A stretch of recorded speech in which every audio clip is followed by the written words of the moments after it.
The first Skype noise sounds like I want to start singing the Mario Brothers song. Yes, totally. Welcome to the Eschatology Podcast. I'm Cliff, and I'm with Ben Zimmerman. Ben, since we're a car audio podcast and we do competitions and such, do you know of anything that happened this past weekend?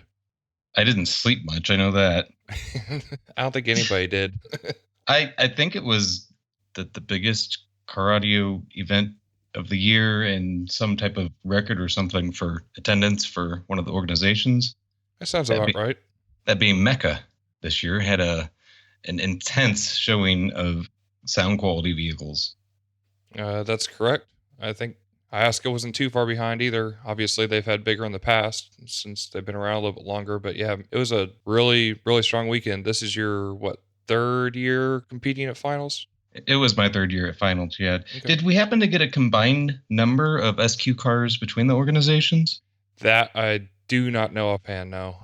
I'd like to see somebody compile that list because I'll bet there had to have been at least high 90s, if not 100 cars for sound quality. I was going to say it had to be really close to 100 because obviously there were some in Iasca that did not compete Mecca and vice versa. I know Mecca had around 80-ish, and I think Iasca in just INAC had around 60-ish plus the 3X. Yeah, it had to be around 100 cars. It was a lot compared to previous years. A lot of familiar faces, a lot of new faces, and that was really cool. Absolutely. A lot of them carried over from people that we saw a year in the eschatology scene with the various shows that we did throughout the year in lots of different locations. When you're able to go to more shows during the year and then you get to finals, it's nice whether they're, someone who's a teammate or someone who you've been competing against all year or what have you. It's always nicer to have familiar faces versus, just showing up and being an army of one. And I know you were busy doing administrative stuff, crunching numbers all weekend. I don't know if you got to walk around and listen to any vehicles at all, but Sunday, my judging got done early and I was able to walk around and, man, I probably listened to at least 20 cars, and I didn't listen to a bad car at all. I know everybody who was there brought their A game.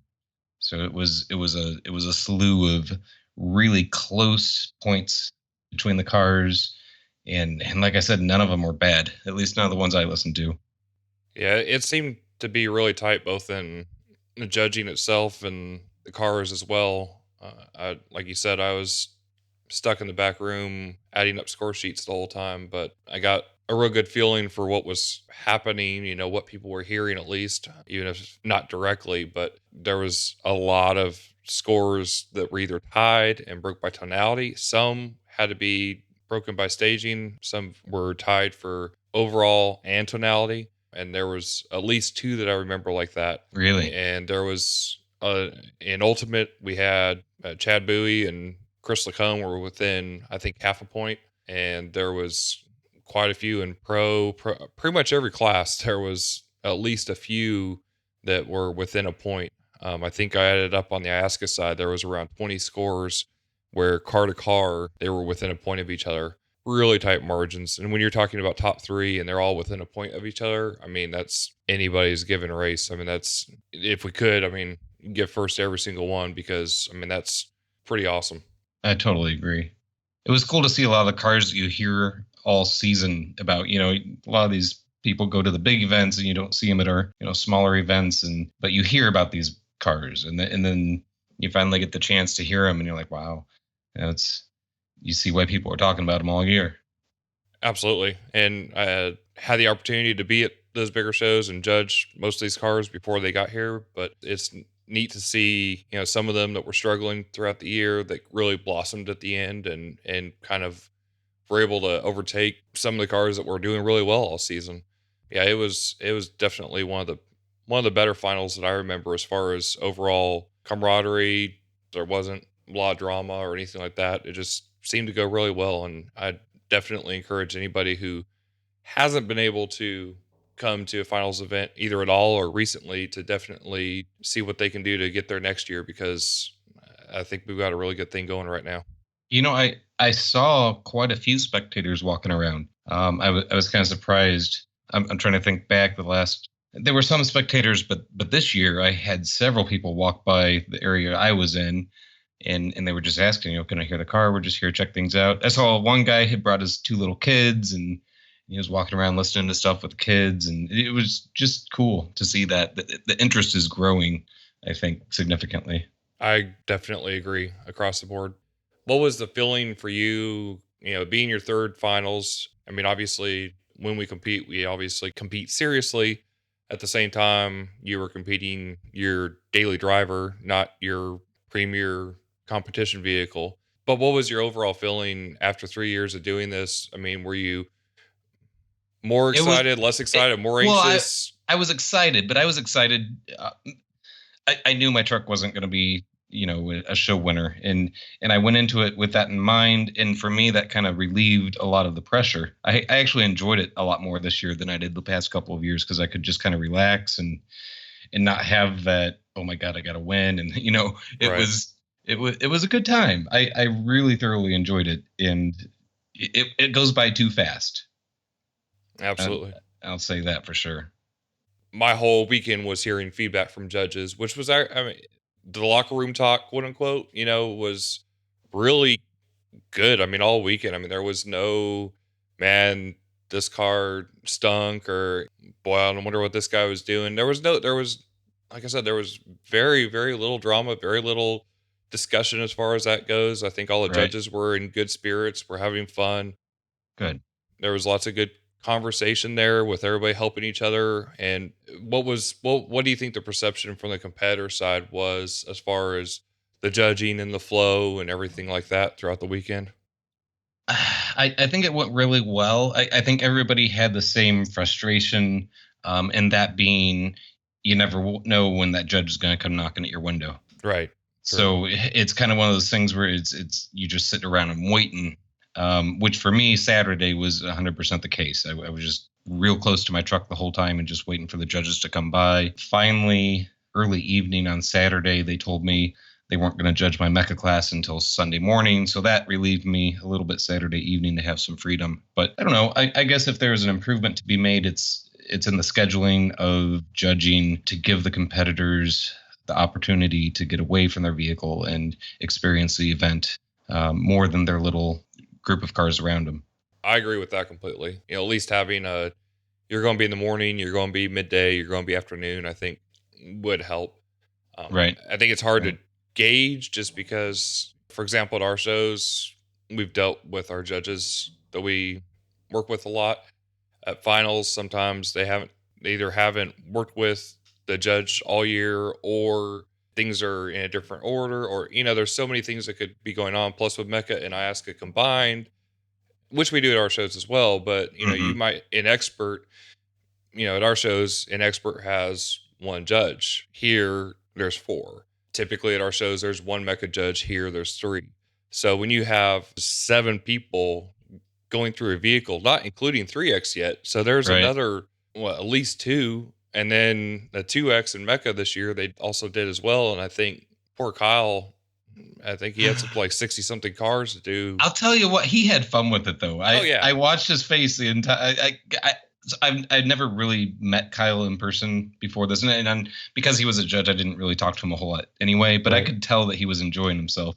That's for sure. And you know how it is with like the 2X and 3X, people keep adding on. So Oh yeah. it Right. wasn't like this was all set in stone at the beginning of the weekend. He came in with like 25 cars, and I think he ended up with 60 something. And every time he come in and they'd say, "Hey, here's the revised list," and he just laugh and, "All right." I mean, he got to the point where it was a challenge. I mean, how much can you throw my Yeah. way? And he was still actually done ahead.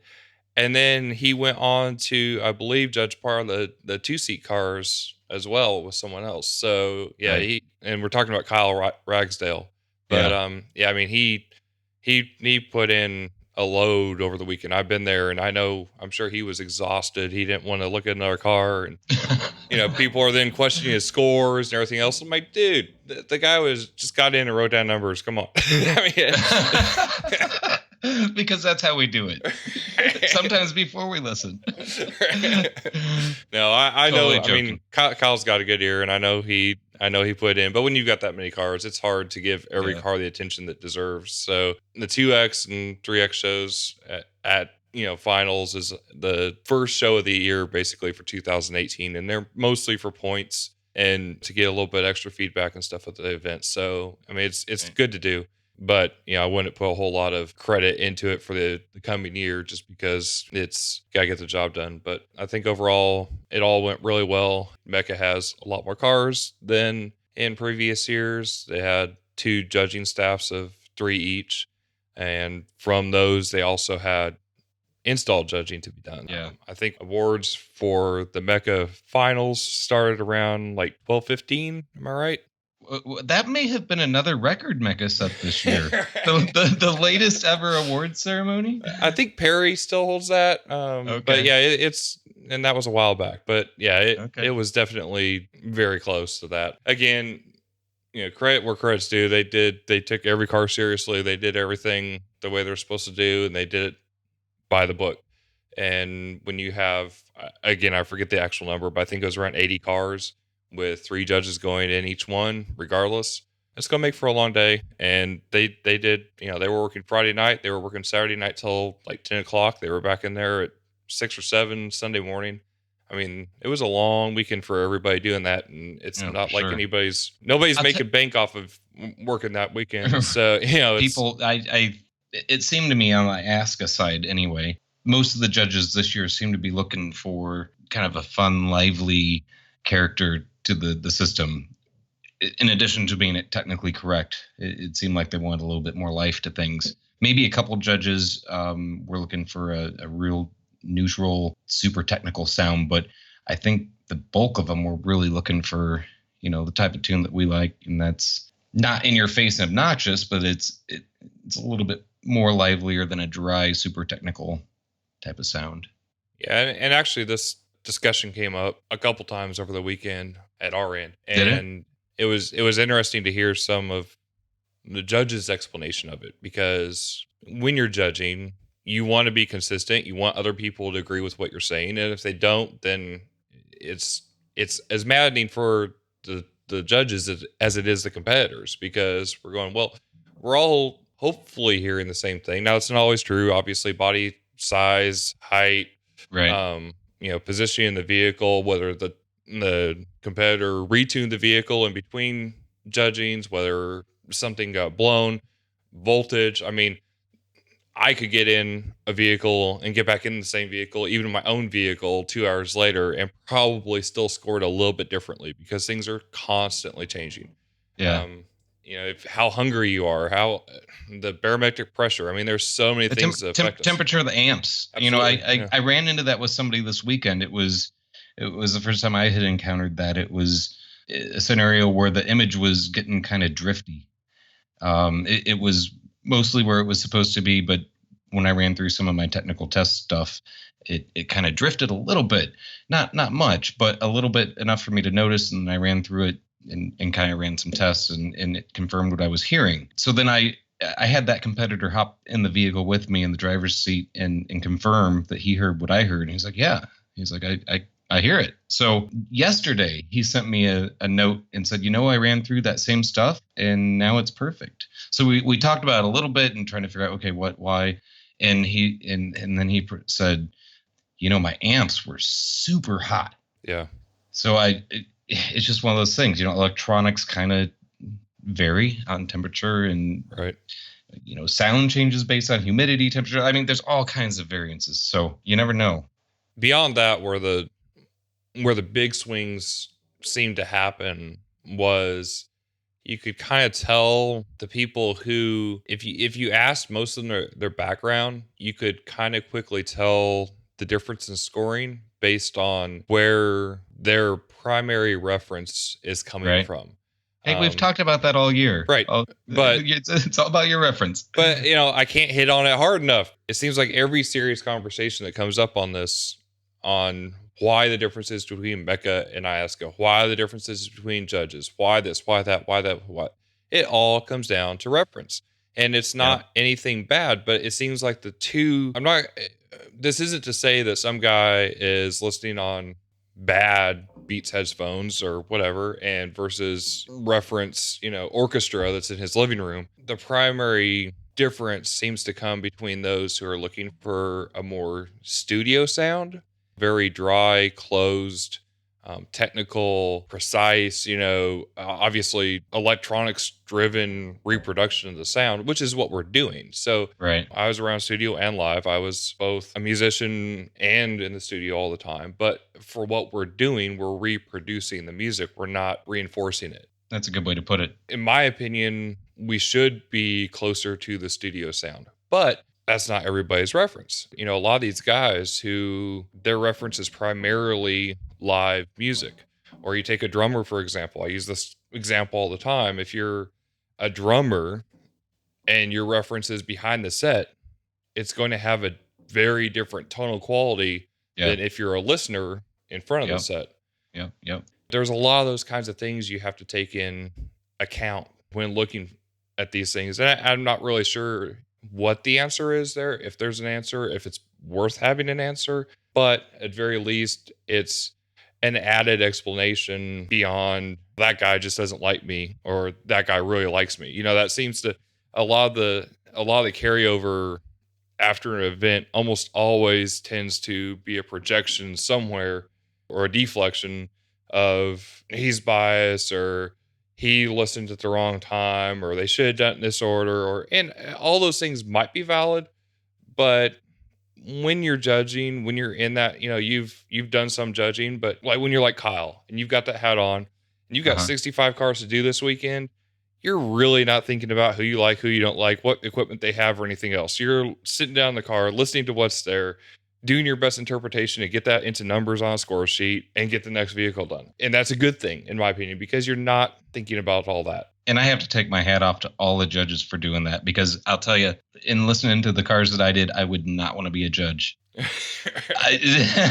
at that event. They were just too close. Yeah. And that's where it gets hard. And again, how do we widen that up? Philosophical conversation more than anything. But first off, it's all about perspective when you walk away from the event. Obviously, if you walk away with a championship, yay, everybody loved me. My system was awesome. I did great. There's all those feelings.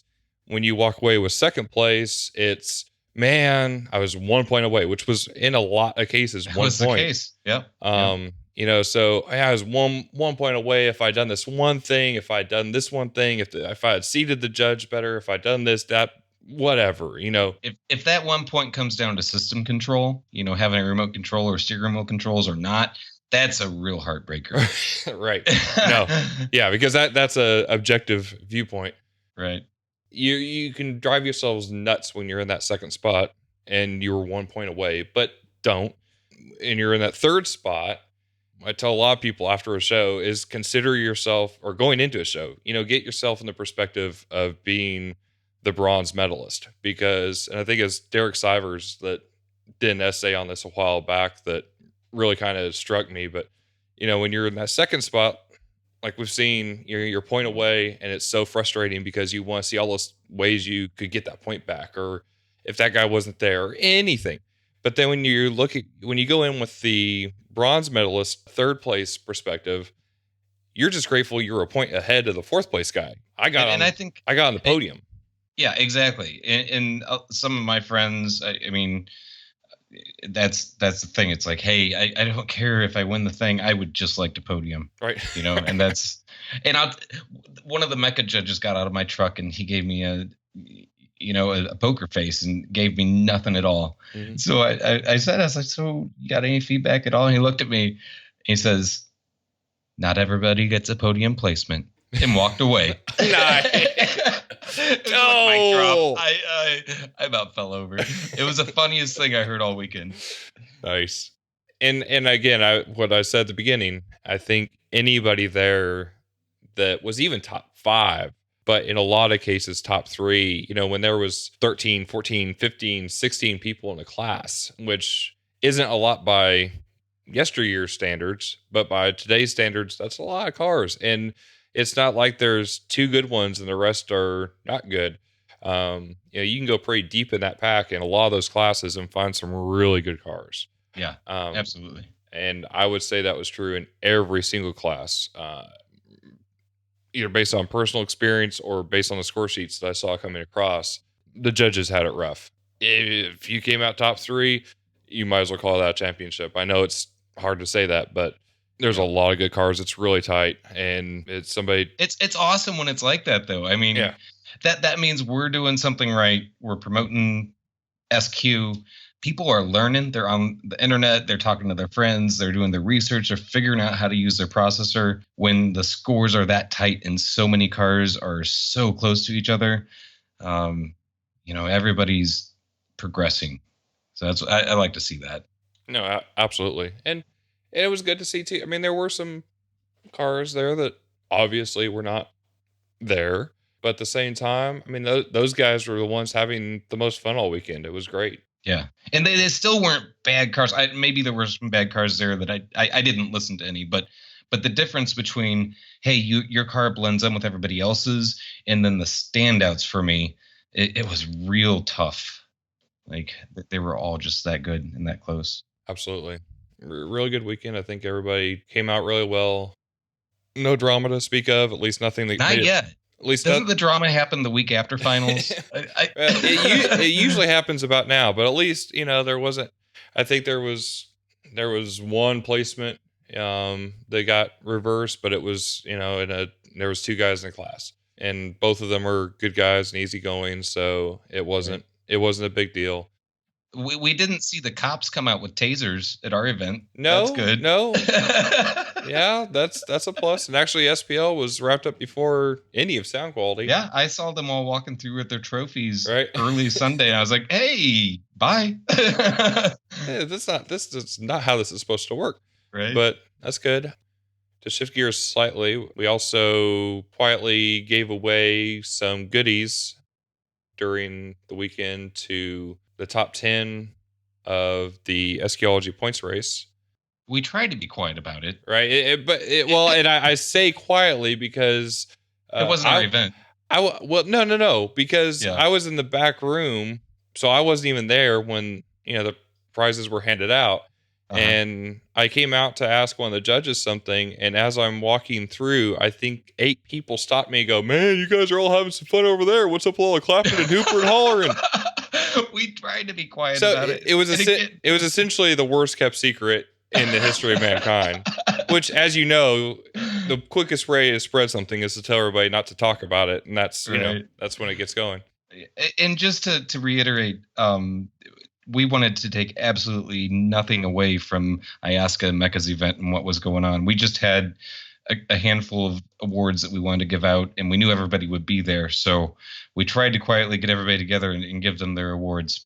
But Well, yeah. and I mean, Ayaska and Mecca are a gigantic part. I mean, are 95% of what we do during Oh yeah, during the absolutely. events. So I mean, Without them, we wouldn't be doing anything. right. So it was really, and a lot of there was more than a few cars that were at finals because of Eschaeology events, which is awesome to see.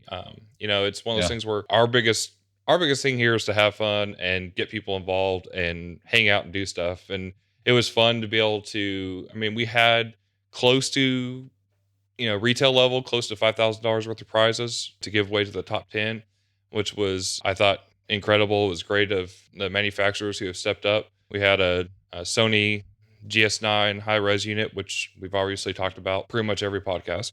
We had a set of Illusion Audio from Orca, the CX3 components, which are a great little component speaker set. We had a hybrid audio Unity 5-channel amplifier. We had a Zapco 2000 watt monoblock Z series amplifier, which again is a great beast Super of an amp. prize. Yeah. What else do we have? There was an audio control DSP. That's right, audio control DSP. We had some Sound- sound skins. SoundSkin sent a tube of their deadener. We had some excess power battery kit. Yeah. And is that it? I feel like I'm missing something. Why don't you have a list? You should have a list for this. I should. And I was going to make that list about a dozen times, but anyway, Right. and also, I mean, on that, There's an Audio Frog sub. That's right. The Yeah, audio a fraud GB12. GB12. Yeah, That's that's right. awesome. So yeah, I mean, each one of those prizes is well in excess of $500 a pop. Plus, again, the Sony's $1,500 on its own. And of Yeah, course, that was the first one to go. right, right. So Yep. what was the before we announced the winners? I mean, I wasn't there, and you and I didn't really get a chance to talk until right now. So I mean, what was the vibe during The the vibe was giveaway? real good. Everybody was excited. Before the event, weeks before the event, people were asking, "All right, that's all your things over. You had this points race. Where are the standings? When are we going to find out?" And Right.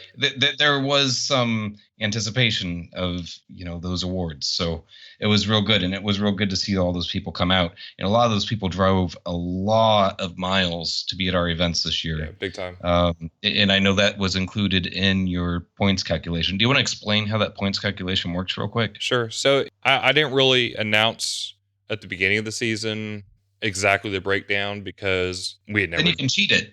Well, You can no, figure out how those points operate, and you can kind of yeah, yes. I mean that not to change anybody's position, but right. to make sure that it's close because I didn't want it to be a runaway race. I want to be one of those things where we're within as close to margins as we can given the circumstances and promote people to do both Mecca and Iasca because that's the biggest thing that I want to see SQology be able to do is to bring in people who aren't competing and then get people who are competing, one organization or the other, to give the other a shot. So a lot of what we did during the year was, in events where we might have the same judges back to back, we'd flip flop the judges. So, and they're all certified, anywhere we flip flop, obviously any Mecca judge we have or any ASCA judge we have is certified just by the rules, everything else. Right. But, where we had judges that were certified in both, we would flip flop them. So that way, it wasn't comparing this The score to same the judge. yeah. Yeah, exactly. So Yeah. there was as much criteria as we could do, and we're going to do the same thing this year. Though I think most of the events we do this coming year are going to be multiple judges events, so we shouldn't have any shortage that way. Essentially, the math is really really simple because I'm not that good at math. We basically take your home zip code to compare to the zip code of wherever the event is being held, take that mileage and divide by 10.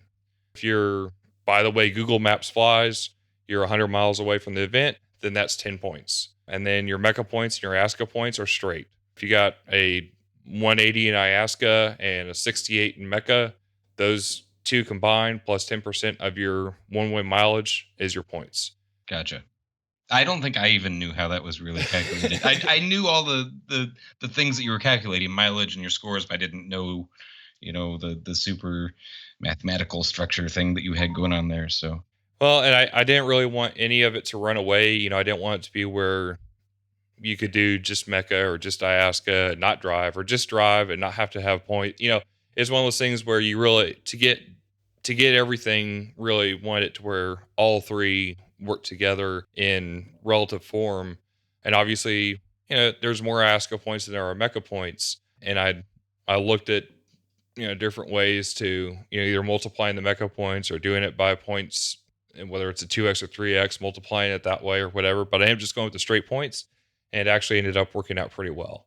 And in some cases, the person, for example, who placed fifth, Mario from Georgia, he, didn't do Mecca at all the events. He didn't do all the events, but he drove to that Aggieland. mileage, Right. right? He drove to Yeah. Aggieland, but he actually did, he did 5 events.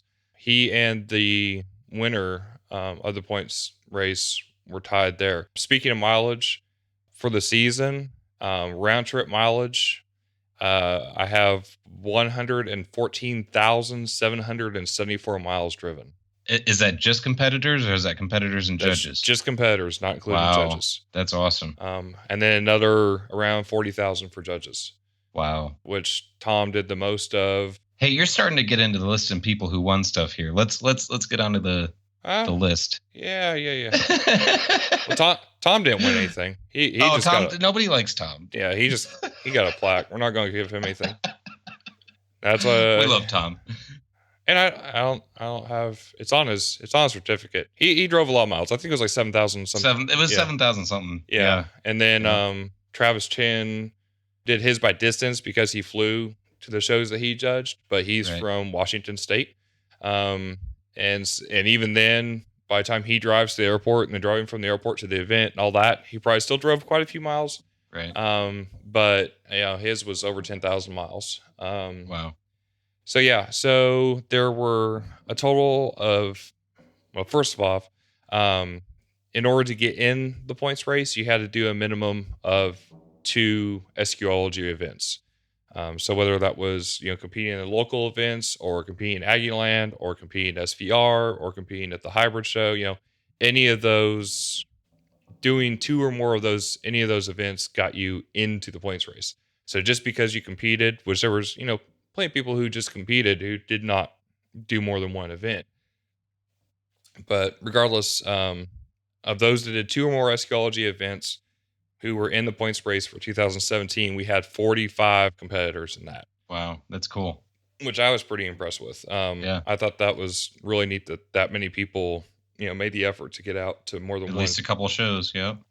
We also had a team points race going on, which really there was one that kind of took away from, just took off from everybody. I mean, they were all at several events and did really well, and that was Sound Team 6, based out of Knoxville, Tennessee.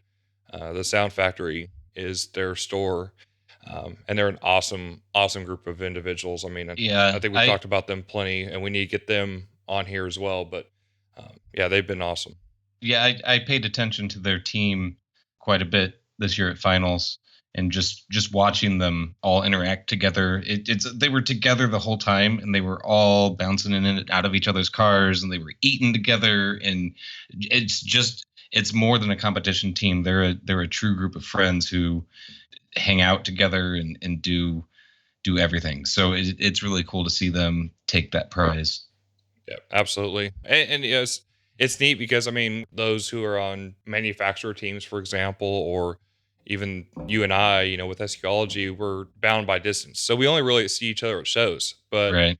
Sound Team 6 is a regional team. They're I think they again, all live, and one of them told me that every Monday night they get together. I think at Applebee's exactly. for dinner. That's what I was Yeah, just getting to. I think. yeah, I mean, I think the only 2 people that aren't right there are like Mike Matty and yeah, Shannon Roberts, but yeah, everybody else is right there, and they get together every Monday night. And I mean, yeah, it's awesome. We had 7 members of Sound Team 6 were in the points race as well. So I mean, that's 7 people who did 2 or more shows on one yeah, team. So yeah, that's pretty impressive, and they yeah. far outnumbered anybody else. In 8th and 9th place of the points race were Shannon Roberts and Mike Matty, both in Sound Team 6. Mike Myers was in 13th place, also Sound Team 6. Marsha Beeler was in 20th place. Chris Myers in 21st, which he won the hybrid show in Georgia as well. Everybody loved his car at that event, from what I heard. Yeah, it Yep, was. I yep. didn't hear it personally, but I mean, there was not a judge there, regardless of background, that wasn't like, wow, yep, that one deserved. Charles Haley was in 23rd, which he was runner up for Bobo's this year in Mecca finals, and he would have had a lot more points, but he was working on his car really hard at the beginning of the year, so he didn't start competing seriously till about mid-season, and he still came out there. But yeah, they had a total of 6,886.7 points. The next closest team, which I won't mention their name, All right. was 1,871. So huge. Yeah. So I that mean, was a huge they gap, were. It right? was it as far as the teams go, they were a complete runaway.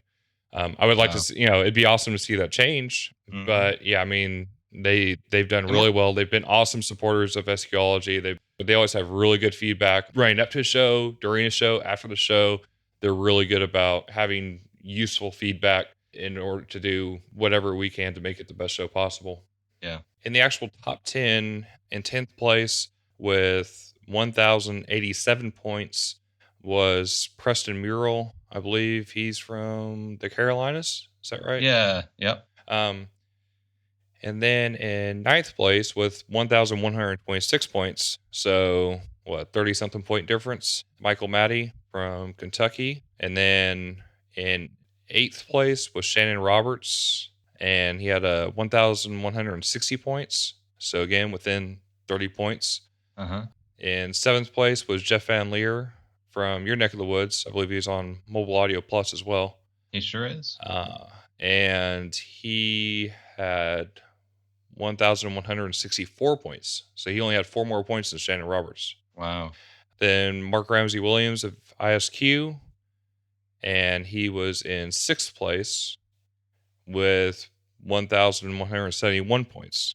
So 7 points difference. Jeez.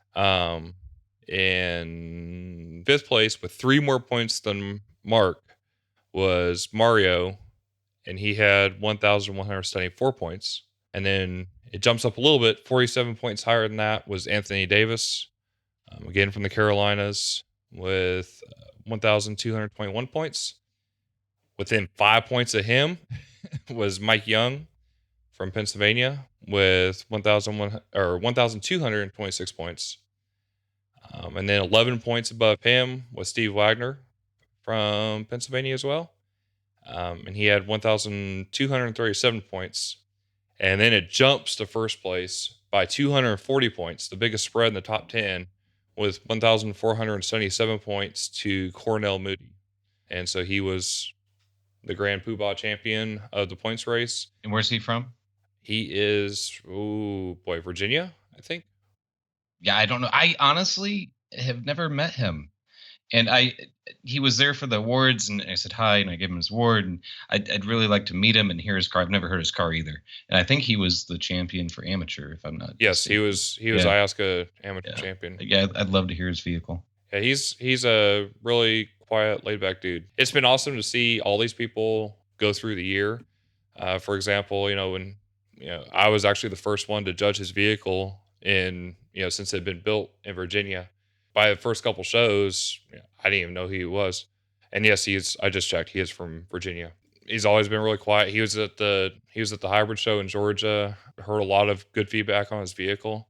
If I recall, he did pretty well there as well. And then, going through the year and got the feedback. He was at SVR. I don't think he did very well at SVR. He had some various issues, but that kind of that probably prompted him to get that all taken care of. And that kind of ready for finals. That kind of kicked him in the pants, and so then he got everybody involved and really put in the effort to have all the ducks lined up in a row, and came out with a amateur championship out of quite a few people in amateur in Iosca 15 finals. Yeah, yeah, that's right. You're an amateur.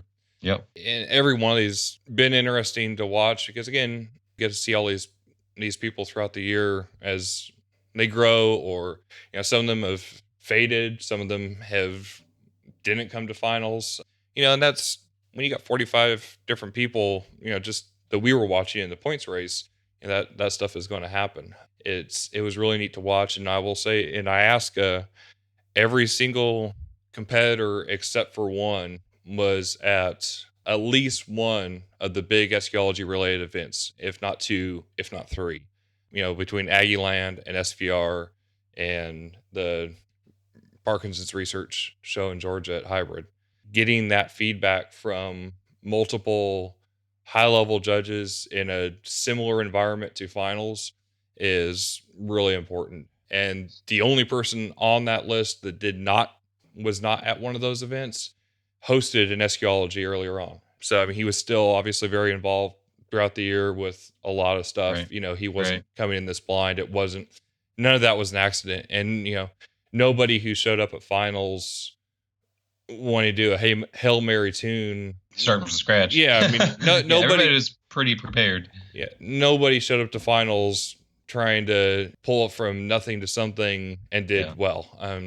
Right. That's a testament to how well prepared everybody is across the board. And it's not something that you can even, it's not, I wouldn't even say it's about having the right tuner. I wouldn't even say, if you took, the top 3 tuners in the nation and you went and flew them around to every single person's car who's competing and had them tune it, I still don't think it would make as much of a difference as starting at the beginning of the season in February, March, January, whenever the shows around you get going, go to every event you can, compete in everything you can, because the more feedback you get throughout the year, the more iteration you make and not big swings. In my opinion, the better you'll be at the end of the year, and you'll have the most refined system that's able to take the rest on. I totally agree with that. And I'm not saying that because we do events at all. It doesn't have to be our events. It doesn't matter. Yeah, yeah. I mean, I think We're a small segment of the right, events that right. happen. I So mean, yeah, absolutely. I think some of the larger events we're involved with are definitely the most useful in terms of feedback, how they're Those designed to be. events where you've got a bunch of judges Right, together is crucial. right. Yeah, And I mean, that's they're designed that way on purpose, yeah, because of that feedback element that's so critical. Again, it's obvious that the people who are doing well now got a lot of feedback, and they made smaller changes throughout the year. They didn't change all their equipment a week beforehand. They didn't change any equipment a week beforehand. Hopefully, it was just a matter of start out and keep plugging. And yeah, it's like the tortoise and the hare. And in this case, the hare usually doesn't consistently win. yeah. Speaking of that, several people came up to me throughout the weekend, and when I say several, I mean a lot. A lot of people came out to me and saying, "Hey, we've heard about the eschatology thing. We've seen what you're doing. We want to host one." So, I several of them I directed to you, and I, I know that it's just you and I kind of doing this thing with some help from some other folks, and that's kind of a problem we have right now is we can't do everything. I mean, there's all kinds of interest, and we want to keep it up. But it was just cool to get that, and then also a large number of people came up to me and said, "When's the next podcast?" People like this thing, so Right now, we haven't done this in a while, and I know you've been busy, I've been busy, and it's end of year stuff, and now the season's over, so hopefully we can get some more of these out there. absolutely. Well, it's funny too because so many people were like, "Oh, I really like the ones where you and Ben just talk," and I'm like, "Really? I I mean, know, right? Who that's wants to cool." listen to us? Yeah. Yeah, I mean, we barely want to listen to us or each other, right. but I think in a way it is good because there's a lot of candid conversation that happens there Yeah, that wouldn't happen necessarily with a guest or what have you. But we've got a lot of different stuff planned for this coming season to answer some questions there. We're probably going to keep until we can find a really good formula for it, because obviously, like anything, when you have your name attached to it, you want to be the best it can be, and not to say that there isn't a level of trust with everybody, because I do. I trust a lot of people in this industry, and I would have any of them do anything and do anything for most of them. But I've always felt it's better to say no and keep things within a manageable scope and make it the best it can be. And then when the right doors open, do that versus saying yes to every opportunity. you can't take on too Right. much. I mean, it's just Well, and we'd love to do everything, but as it evolves and as the right people make themselves apparent, then I think it's something that can definitely happen and will be good for everybody.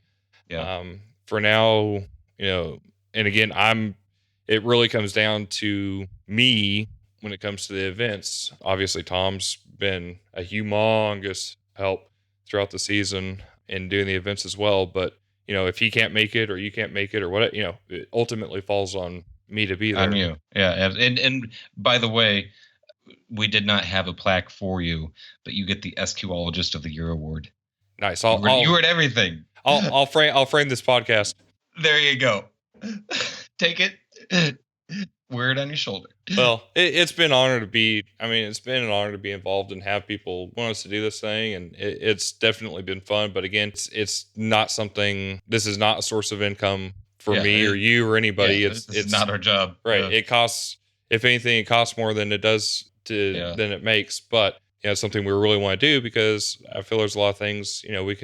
We have the right combination of people to do some really awesome stuff. So in that vein, this coming year, definitely cutting back on the more regional, smaller shop shows. I would do those every weekend if I could, but it just isn't feasible for us to do. There are other people that are really good at that. The Schaefers and Mecca and there's several There's a handful. organizers Yeah. that are Yeah. doing. Alan Schaefer, he wants to do, I think I heard him say something like 50 shows next year. Wow. And Mm. he's doing several events at several shops, doing 4 or 5, 6 events at those shops. That stretches from North Carolina to the Washington D.C. area to, I mean, some of the shops where we've done shows this year. He's doing shows there this coming year, and then we're working closely with Howard Cantor and the Red River Shootout in Texas this coming year. Another awesome series. Yeah, so RRS is going to be linked to SQology, and we're going to kind of share some of the benefits there, but with Howard there and having a system going, and it's very similar in the fact that he's kind of agnostic to Iasca and Mecca there. So what he's doing fits in very well with what we're doing perfectly, and makes it to where I don't have to go to Texas for every to keep a series of shows going. Right. He's going to be doing quite a few events, Mecca and Iasca linked in Texas, and we're going to come in the end of January to help with a Mecca judges training there to try to get some Mecca judges going. That'll also be a kind of a Mecca or a judges slash competitor training, because I think some of the stuff we talked about today, and obviously in more detail, I think a lot of people could benefit from understanding how the judging works, as well as kind of get a feeling for how to read the score sheet, what the numbers mean, when to ask questions, how, all those kinds of things that are important for the judge and the competitor to understand. We're going to cover there, and we're going to have some really great people doing it. It's something kind of an experiment, like everything we do. I mean, it's going to be a hardcore Mecha judges training. We're going to do everything by the book as far as that goes, but hopefully we'll be able to present it in a way that's helpful to everybody. And that'll be the last weekend in January. It's on the Mecha schedule already, and working on getting everything else lined out, but it'll be at Soundscape Car Audio It's awesome. in Carrollton, Texas, in the Dallas area, Very uh, cool. last weekend in January, and that'll also be a 3X Mecha show on that Sunday, and then we'll probably have a 1X Iasca show alongside. So Cool. that'll be a lot of fun. And Cool. then obviously we're doing Aggie Land again. We're going to be stepping things up there. We're going to be doing SVR again, the Steel Valley Regionals, and then of course we're going to do the Research for Parkinson's event at Hybrid in Georgia, and that'll be a very similar show. We actually have more judges tentatively lined up than we did this year, Dang. and kind of a fresh format there as well. Those 3 events will kind of be our main focus for the year, because there's going to be a lot just tied up in that. We might do another regional event in the Philadelphia area in May. Still working out some details for that, but it's an event that's been done before. It's a really great event, great venue. Everybody loves it. So we're hoping to get that kicked back up, kind of like SVR got kicked back up. So we're really going to focus on those big events this coming year. We might do a couple smaller events if schedule allows, and it might be more of a spontaneous thing versus a planned out a year in advance like we did this year, just so we Right. kind of give allowances for everybody in case things change or things pop up. If you like what Escology is doing and you want to get involved with that, and you want to get the feedback and everything else, then definitely Aggieland, SVR, and the Parkinson's event in Georgia are going to be the three shows to hit this year. What we're going to kind of hopefully going into in the upcoming podcasts is kind of a review of those events that happened this year, because we all got really busy and didn't get a chance to review those events in depth, and hoping to get some of the people on here to interview that were part of those events and get their perspective and ideas and all that kind of thing. So I think, Yeah. I'd love to get some feedback from SVR and the hybrid show, especially. yeah, And so probably Aggie then get some folks. absolutely. Yep. So I think there's a lot of good stuff there that we can go in depth on, that will both give kind of some insight in those events that happened this year, and also look forward to those events coming in 2018. That's kind of what we're going to work on here in the coming weeks, and then we'll go from there and follow your guys' feedback on what you want to hear. Man, I think we've covered so much.